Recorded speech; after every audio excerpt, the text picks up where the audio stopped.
so 60 years if you do say Nada, ya kakura sada ubetimi awumi o. And the semfa. Hey, Marco, efa hu. Hey, obi anya efie aduoson, woni ayi 20 years na twempena. Ne nana kura ne metimi akasa me papa.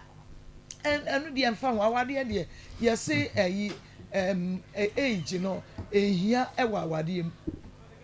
Na obekwa akofa nia wo ya abrante na obeba ben dada wo ne wa wo sei wo wi a waka cho sa akra ne nya ne de akope ne papa eno na wo pe ana wo hwe ne ma bebre sei bi a wanyini wontimi ni wi ana Marco ni anu so anka ma akwasem ehia anu ni awade mu a ebeye yie egua ma enka ho yeye so wo ya family plan okra so omu bi ma die obedi enti no say age ne de ende akwa yi to nche Marco wo de wa ka mi ntimi ntwe wa no wo fom me kodwene hu de besi bia no mefre na mo so mo ne mafre Bemena Robert onyina Ako what say the oka ye Ako mete pa osu okodwene hu what's the saying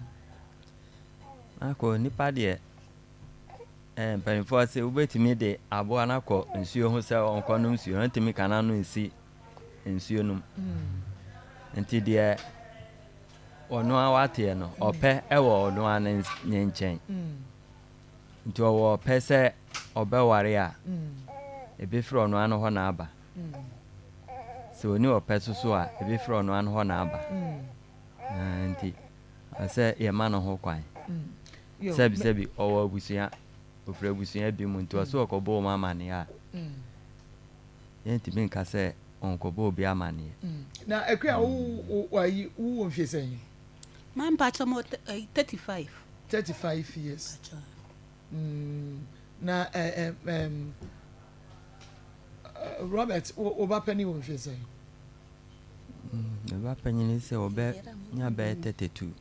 oba penny wo be oba penny wo be 32 years okay meba a boxer insecticide spray and boxer insecticide